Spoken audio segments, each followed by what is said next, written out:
Aujourd'hui, on s'attaque aux fibromes utérins. Les fibromes, c'est quoi? C'est une tumeur bénigne. Déjà, c'est la tumeur la plus fréquente de la femme. Elle se développe à partir des fibres musculaires, donc à partir du myomètre de l'utérus. C'est la première cause des tuméfactions pelviennes. Donc, si on va palper le ventre d'une femme et qu'on va retrouver une tuméfaction, la première chose à penser, c'est un fibrome. Alors, fibromium ou myome, c'est la même chose. C'est une tumeur bénigne du muscle lisse. Donc, le muscle lisse ici, c'est le myomètre. Elle est héréditaire, elle touche 20 à 30% des femmes de plus de 35 ans et 40% des femmes de 40 à 50 ans. Donc 30% pour 35 et 40% pour 40 à 50. Et elle touche beaucoup plus les femmes de l'Afrique noire. Sur le plan histologique, ce sont des léomyomes. Donc léo pour muscle lisse et myome pour myomètre. Ils sont souvent multiples, 70%. Donc on parle d'utérus polymyomateux quand l'utérus est déformé par de nombreux fibromes. Donc il y a de nombreux fibromes, l'utérus il va avoir beaucoup de myomes, donc il est polymyomateux. L'éthiopathogénie, elle est encore mal connue, donc l'étiologie exacte est inconnue, mais plusieurs hypothèses peuvent être incriminées, comme par exemple l'hyperœstrogénie locale, qui est beaucoup plus en périménopause. L'hyperœstrogénie, elle peut favoriser aussi plusieurs cancers, notamment le cancer du sein ou le cancer de l'endomètre. Pardon. Le fibrome croît grâce aux œstrogènes et leur manque de croissance, et on va jouer sur ça sur le traitement. Alors, leur volume régresse après la ménopause, parce que le taux des hormones va chuter. La localisation des fibromes utérins, elle est variable et ils peuvent être localisés sur le corps utérin. Alors, Figo nous a classifié les différents types de fibromes utérins. Alors, il y a à peu près 3 grands types, alors de 0 à 2, de 3 à 4, de 5 à 7. Alors, en premier, on a les fibromes sous-muqueux. Donc, sous-muqueux, c'est le 0, c'est le 1, le 2. Ok. Le sous-muqueux, il peut être intracavitaire, parfois pédiculé. Alors, sous-muqueux, donc il est sous la muqueuse, et en plus de ça, il est pédiculé. Le pédicule, c'est ça. C'est ce qui va être attaché à ce fibrome. Donc, le type 0, il est intracavitaire dans la cavité utérine, et en plus de ça, il est pédiculé. Le type 1, il va être intracavitaire mais majoritaire. Donc la cavité utérine, elle est là. Ça, c'est le myomètre. Et là, il est plus que dans sa moitié vers la cavité utérine. Et le type 2, qui est là, il va être intracavitaire, certes, mais minoritaire. Donc il n'y aura qu'une petite partie qui est intracavitaire. Donc il est interstitiel majoritaire. Donc le reste, il est interstitiel. Les autres types, donc le type 3 et 4, le type 3, donc il est là, il va être au contact de l'endomètre. L'endomètre, il est ici. Le myomètre, il est ici. Donc le type 4, il va être 100% intramural, donc il est dans le mur, dans le myomètre. Et le type 5, il est intramural majoritaire, donc plus de sa moitié est intramural. Et le type 6, il est intramural, mais minoritaire, donc sa partie sort du myomètre. Le type 7, il est pédiculé et c'est une masse latérale mobile. Donc quand on va palper dans tous les autres myomes, on ne va pas les palper en dehors, parce qu'ils sont à l'intérieur de l'utérus. Sauf le type 7, où il est pédiculé, donc il a un pédicule, et en plus de ça, il est latéralisé et mobile en dehors de l'utérus. On aura aussi d'autres localisations, comme par exemple le type 8 dans le ligament large.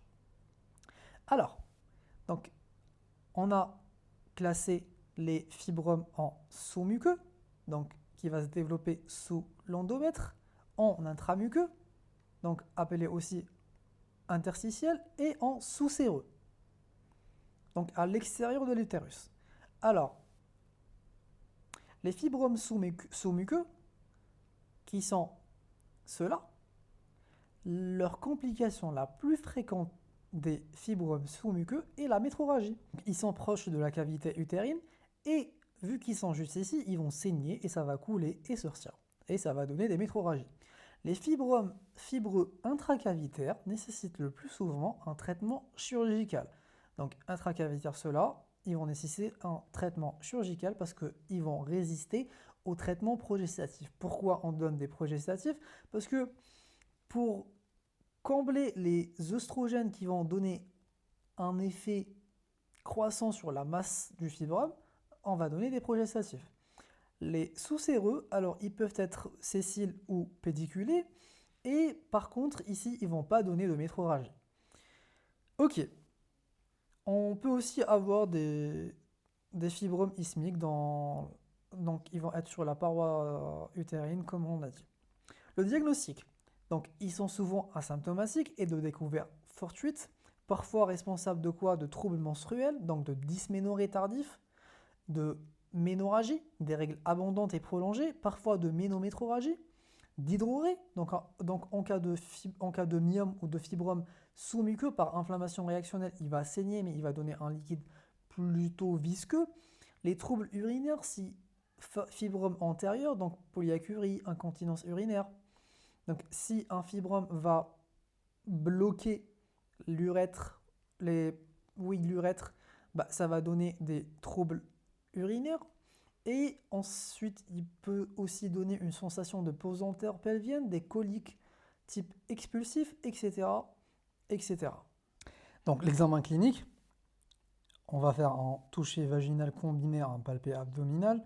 On va retrouver une tumeur qui est régulière, de consistance ferme. Donc elle n'est pas dure, mais elle est ferme. Elle n'est pas molle, mais elle n'est pas non plus dure comme de la pierre. Elle est non élastique. Le toucher peut être douloureux si le fibrome est volumineux. Elle est lisse ou bosselée, donc ou polylobée, et elle est mobile. Donc elle n'adhère pas au plan profond, qui est une caractéristique des tumeurs malignes. La tumeur solidaire de l'utérus, les mouvements qui lui sont imprimés sont transmis au col et inversement. Donc la tumeur, elle va bouger en même temps que le col. Et inversement. Donc, quand le col bouge, il va faire bouger ce fibrome. Non séparé de l'utérus par un sillon, sauf pour les myomes pédiculés. Donc, ce pédiculé, il y a un petit sillon qui va le séparer de l'utérus. Les examens paracliniques, l'échographie en milieu de cycle pour étudier l'endomètre par voie transabdominale et endovaginale. Donc, c'est l'examen clé qui va confirmer le diagnostic, qui va retrouver une tumeur solide, donc elle est non pas kystique, comme on a dit, et elle est non pas dure, elle est de consistance ferme et elle est solide, légèrement hypoéchogène, une augmentation du volume utérin, une déformation de ses contours et une déviation de la ligne de la vacuité utérine. Alors, la ligne de la vacuité utérine, c'est ça. Normalement, cette ligne, elle n'est pas déviée, mais vu qu'ici, il y a des myomes, elle va être déviée. Là, par exemple, en haut, elle est peu déviée, mais en bas, elle est très déviée. Parfois visible sur la SP si c'est un fibrome calcifié. L'hystéroscopie, réalisée en cas de trouble hémorragique en deuxième intention après l'échographie, permet d'affirmer l'existence d'un myome sous-muqueux. Donc hystéroscopie, on va voir l'utérus à partir d'un scope et elle va voir beaucoup plus les myomes sous-muqueux, donc ceux qui sont ici. Et elle va rechercher aussi une hyperplasie endométriale et préciser la possibilité de résection endoscopique ou pas. Par exemple, en cas d'un myome pédiculé comme ici, elle peut le réséquer et le faire sortir. Elle permet d'apprécier au mieux les caractères anatomiques des fibromes sous-muqueux, donc l'hystéroscopie. pas la cystoscopie qui va beaucoup plus explorer la vessie. Elle permet aussi de vérifier la perméabilité tubaire, de traiter une adénomyose, donc une endométriose interne associée. Donc, l'hystéroscopie, elle a une anse bipolaire et un gel anti-adhérentiel à base d'acide hyaluronique qui permet de diminuer le risque de synéchie post-opératoire. Donc, l'acide hyaluronique va diminuer les synéchies post-op. Elle n'est pas la meilleure pour évaluer la taille des myomes sous-séreux. Et la meilleure, c'est l'IRM. On va voir. L'hystérosalpingographie réalisée en phase folliculaire en première partie de cycle, en dehors d'une grossesse, d'une infection et d'hémographie. Les fibromes utérins intracavitaires déforment la cavité utérine qui est dite soufflée ou ballonnisée. Donc, comme on a dit, il y aura des fibromes qui sont ici et qui vont déformer la ligne de vacuité et elle va être dite soufflée ou ballonnée. L'IRM permet au mieux de caractériser le nombre, la localisation et la taille des fibromes. Comme bilan biologique, on va demander une FNS et une ferritinémie à la recherche d'une anémie microcytaire hyposidérémique due aux métroragies, parce que le fibrome, on a dit qu'il va saigner. Et les complications, en premier lieu, on va voir les complications hémorragiques qui sont les plus fréquentes, les hémorragies génitales dans les fibromes sous-méqueux, donc de type 0 à 2 dans la classification de Figueux, liées au déséquilibre hormonal, à l'hyperplasie de l'endomètre et aux érosions vasculaires du myome sous-séreux. On peut aussi avoir une anémie ferriprive.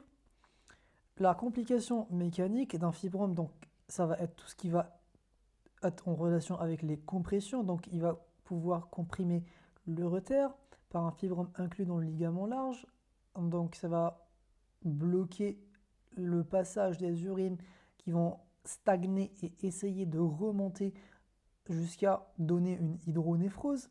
La vessie par un volumineux fibrome antérieur, donc ça va donner une incontinence urinaire déforme, une dysurie, une pollacurie, et le rectum qui va donner une constipation ou là une pesanteur anale. La torsion d'un fibrome sous-séreux pédiculé, donc il va se nécroser. Alors, la complication la plus grave, on va se dire, et la plus fréquente, c'est la nécrobiose aseptique. La nécrobiose aseptique, c'est un accident fréquent qui est favorisé par la grossesse. Il s'explique par la mauvaise vascularisation du fibrome aboutissant à son ischémie. Donc un fibrome, s'il est mal vascularisé, il va s'ischémier.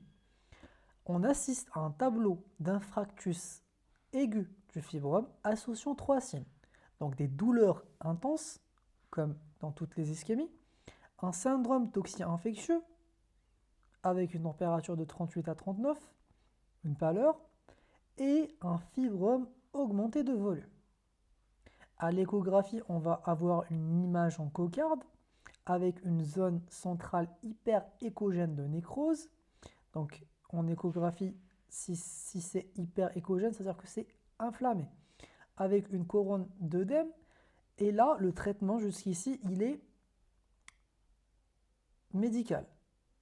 Il repose sur l'hospitalisation, le repos, les ontalgiques, les AINS, donc corticothérapie en cas de grossesse, et pour certains, une antibioprophylaxie pour éviter le risque de surinfection, parce que cette nécrobiose aseptique peut se transformer en nécrobiose septique. Les complications infectieuses, elles sont très rares en cas de fibrome intracavitaire accouché par le col. Donc, ça va donner des métroragies, des leucorrhées malodorantes, un syndrome infectieux.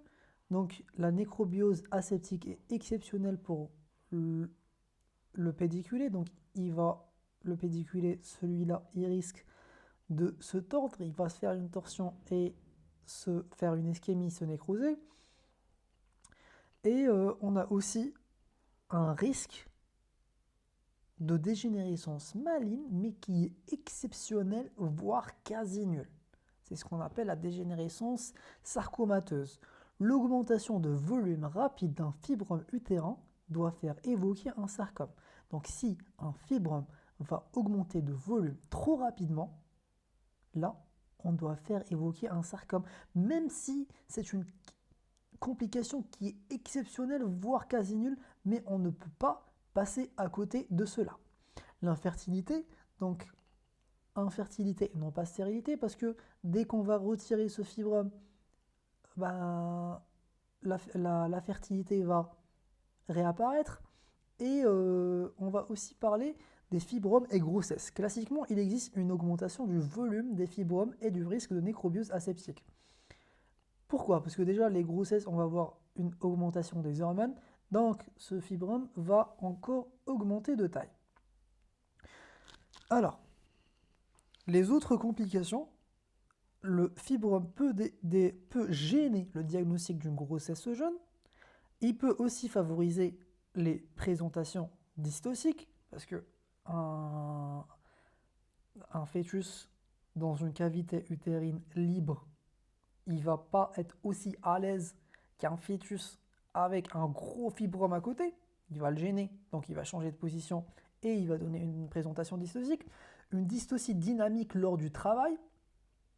Donc lors du travail, il va changer donc, sa position. Et un risque d'accouchement prématuré. Donc le myome, il va aller jusqu'à pousser le fœtus et faire un accouchement prématuré. Des fausses couches spontanées à répétition, un obstacle à l'engagement, donc il va bloquer le passage au fœtus lors de l'engagement. Donc c'est un obstacle à l'accouchement.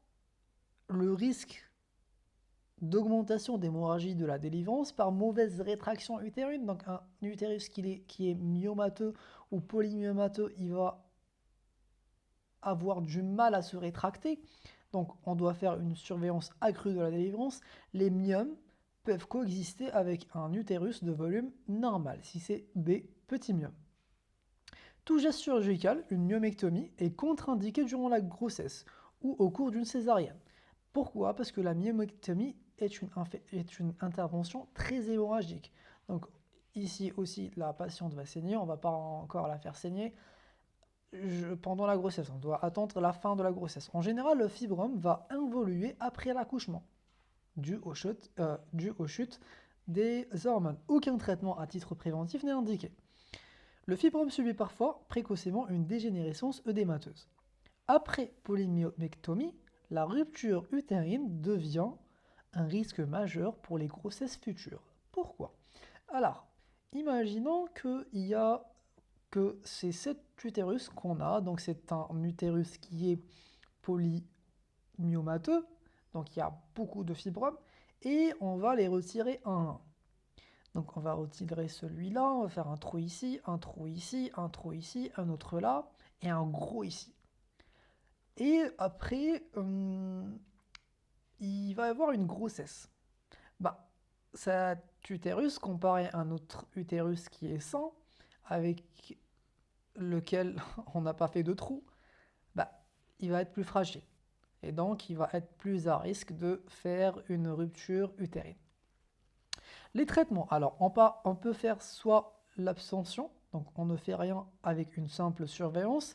Si le fibrome il est asymptomatique, de volume modéré et de découverte fortuite, il n'est pas recommandé de réaliser une surveillance échographique en cas de fibrome asymptomatique. Une simple surveillance clinique suffira. Le traitement médical, donc il n'y a pas de traitement médical curatif, c'est soit un traitement médical symptomatique ou un traitement préchirurgical. Alors, vu que l'œstrogène fait augmenter la taille du fibrome, on va donner de la progestérone et des progestatifs en première intention. Donc les macroprogestatifs en deuxième partie du cycle, entre J16 et J25. But pourquoi? Parce qu'ils vont atrophier et réduire l'hypertrophie de l'endomètre responsable des ménorrhagies. Ils ne permettent pas de réduire le volume des fibromes. Très important. Donc c'est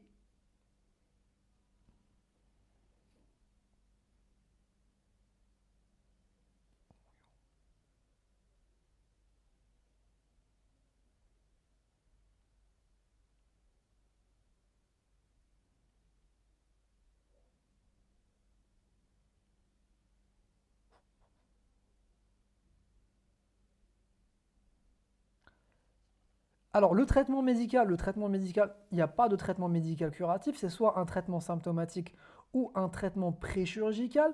Comme on a dit, Alors, les œstrogènes, il faut augmenter la taille des fibromes, mais là, la progestérone et les progestatifs sont donnés en première intention, pas pour diminuer la taille des fibromes, mais pour avoir une action atrophique sur l'endomètre et éviter les ménorrhagies. Donc, on va donner des macroprogestatifs en deuxième partie du cycle, parce que c'est là où va être sécrété naturellement beaucoup plus de progestérone, entre J16 et J25. Et on a aussi les analogues de la LHRH en deuxième intention qui vont faire une castration médicamenteuse réversible de l'axe hypothalamo-hypophysaire. Là, les analogues de la LHLH, ils vont permettre une diminution du volume du fibrome et des saignements. Pourquoi? Parce que là, ils vont castrer la production d'œstrogènes qui, elle, augmente le volume des fibromes. Le traitement, il est prescrit en préopératoire pour une durée limitée de moins de 3 mois. On a aussi les modulateurs sélectifs des récepteurs à la progestérone, donc les SPRM. Donc, on a le lulipristal d'acétate pendant 3 mois. Qu'est-ce qu'il fait? Il va permettre l'arrêt des saignements et la diminution de la taille des fibromes, mais celui-là, il va exposer au risque d'hépatite sévère. On a aussi les antifibrinolytiques, les INS pour les ménorrhagies et les antalgiques, et on doit donner une supplémentation en fer parce que ça peut nous donner une anémie ferriprive par carence, par saignement. Traitement chirurgical, deux types. On a soit un traitement qui est conservateur ou un traitement qui est radical. Alors, le traitement conservateur, il va consister en une résection du fibrome par hystéroscopie opératoire, possible pour les fibromes sous-muqueux, symptomatiques et moins de 4 cm, donc hystéroscopie opératoire, la myomectomie par laparotomie pour enlever plusieurs myomes. Donc, ou il peut être aussi par celluloscopie, avec embolisation artérielle et clivage chirurgical possible. Donc ici, on laisse l'utérus en place et on n'enlève que les fibromes, soit par hystéroscopie, donc par celluloscopie, ou par laparotomie. Le traitement radical, il va consister en une hystérectomie totale sans conservation des ovaires. Si le fibrome il est trop volumineux ou trop nombreux et chez une femme ne désirant plus d'enfants. Pourquoi? Parce que s'il y a beaucoup de fibromes et on va s'amuser à les enlever un à un, et c'est une femme qui va désirer une grossesse après, là, le risque de déchirure utérine, il est très important. Alors, les principales indications en cas de fibrome intracavitaire ou sous-muqueux, à développement intracavitaire symptomatique ou avant une prise en charge en assistance médicale à la procréation, et en cas de ménorrhagie fonctionnelle résistant au traitement médical. Là, on va faire un traitement radical. Bon, j'espère que j'ai été clair et je vous souhaite bon courage.